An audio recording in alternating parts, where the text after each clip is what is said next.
Kemudian hutang ini supaya lunas bagaimana? PR-nya atau bahasa kita demikian. Yang pertama harus kita pahami sebelum bicara solusi adalah yang membuat jenengan terjerat utang tidak lain dan tidak bukan adalah Allah. Jangankan musibah yang jenengan pikul hari ini, daun yang gugur dari pohon, Pak, yang kita pikir tidak ada makna, tidak ada nilai. Daun gugur apa sih pentingnya?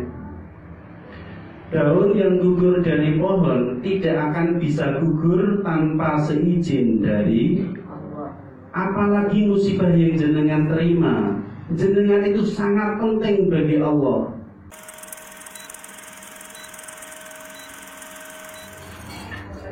Hutang adalah sebuah beban, baik itu riba maupun hutang biasa.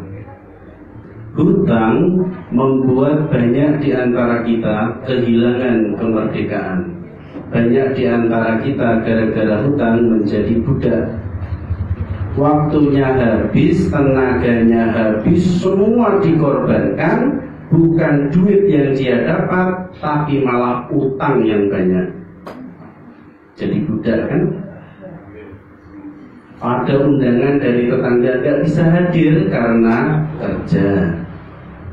Ada anak dan istri yang harus ditunggui gak bisa nunggui karena kerja.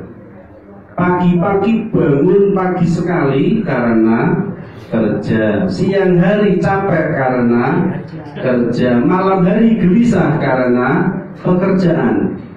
Tapi hari ini dia mendapati bukan kekayaan yang dia peroleh, tapi malah utang yang menumpuk.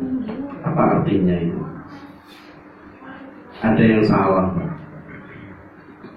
Hutang, sadar atau tidak, itu menjadikan kita terhina di siang hari, gelisah di malam hari. Itu hadis. Bagaimana tidak terhina di siang hari, kegiatannya cari utangan terus, terhina betul. Ada temannya punya BPKB di Tembung, yuyu, olah pinjam BPKB ini, terhina toh. Ada tetangganya bangun rumah kelihatannya kok duitnya banyak, di Tembung, Pak, boleh pinjam uang sebentar, nanti seminggu lagi saya kembalikan. Dikasih nggak dikasih, jenengan sudah menghinakan diri. Anehnya, banyak di antara kita kegiatan sehari-harinya adalah gali lubang, tutup. Akhirnya mereka terhina di siang hari. Di malam hari mereka juga gelisah karena berpikir, kalau utang tidak diselesaikan, rumah bakal dilelang. Kalau tagihan tidak dilunasi, nanti kalau yang nagih datang mau jawab apa? Akhirnya kita mendapati teman-teman saudara-saudara kita yang berhutang, dia terhina di siang hari dan gelisah di malam hari. Oleh karena itu, Bapak dan Ibu, kami menghimbau hutang, meskipun tidak riba, jauhilah. Syariat Islam, mazhab apapun, tidak ada yang mensyariatkan untuk banyak utang.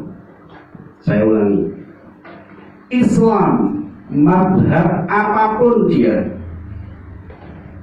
aliran apapun Islamnya, golongan apapun namanya, tidak ada satupun yang mensyariatkan untuk banyak utang. Pertanyaannya, utangnya Bapak dan Ibu banyak apa sedikit? Ngomong sedikit tapi gak lunas. Berarti banyak apa sedikit? Padahal Islam atau tidak Islam? Ikuti siapa itu?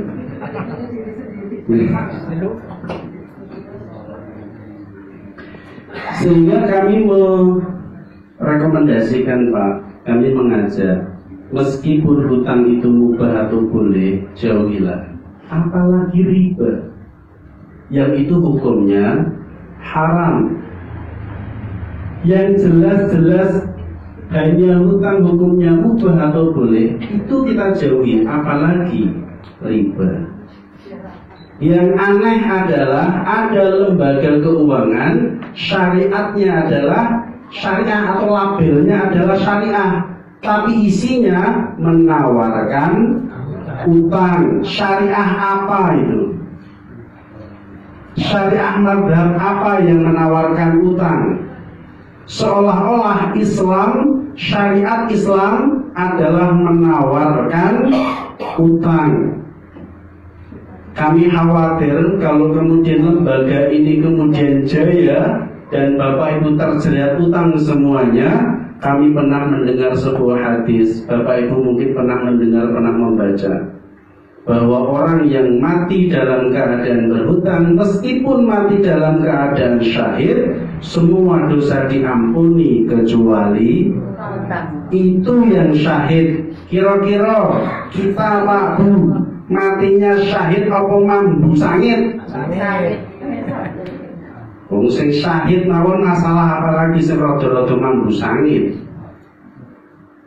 Maka itu penting untuk kita jauhi. Hari ini kita bicara bagaimana supaya lunas. Tujuan kami menyampaikan ini supaya tidak diulangi. Karena Islam tidak pernah mengajarkan untuk banyak-banyak utang, Pak. Tapi kan hukumnya mubah, Ustaz. Iya, saya akui hukumnya memang mubah atau boleh. Anda tahu yang namanya ngemis, meminta-minta, itu hukumnya sama mubah. Pada saat dia meminta-minta untuk kebutuhan hidupnya. Dia nggak punya makanan, kemudian dia meminta-minta, itu boleh, Pak. Yang tidak boleh itu kan untuk beli mobil, ngemis untuk punya deposito 1 miliar berapa tadi itu? 1,3 miliar. Ya itu yang nggak boleh. Tapi untuk makan hukumnya boleh.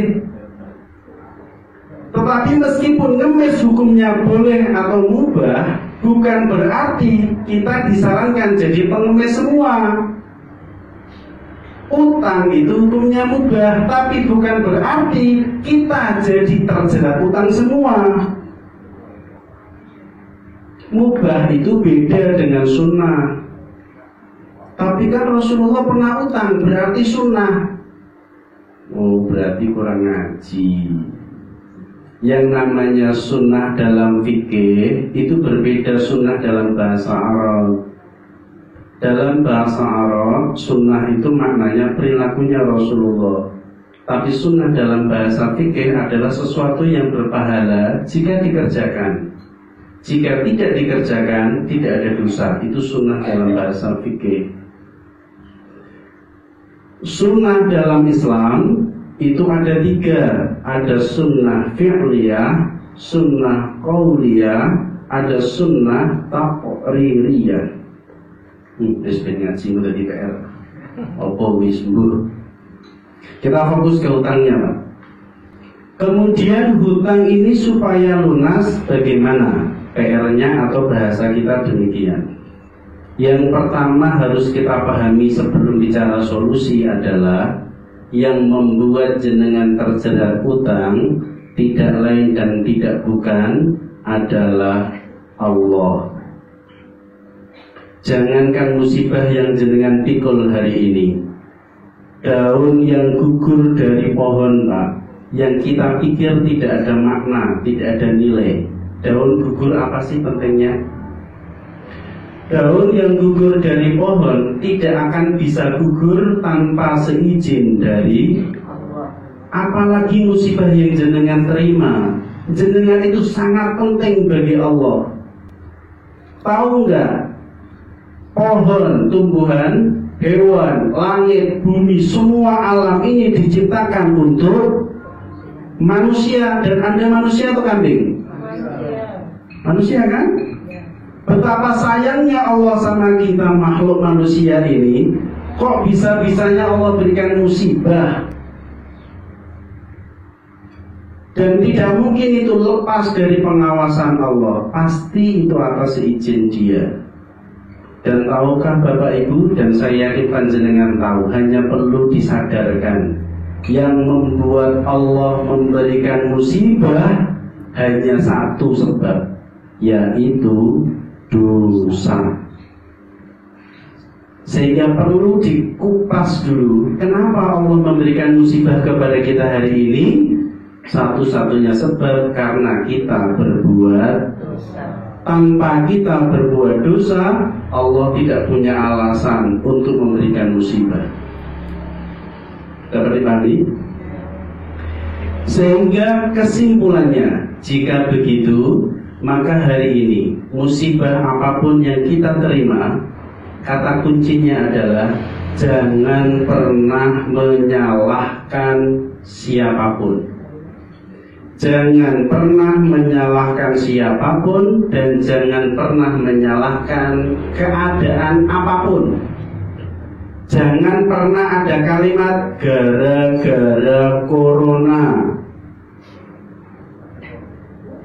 Karena semua musibah ini Allah beri bukan gara-gara corona, bukan gara-gara siapapun, tapi ini dikarenakan dosa kita sendiri.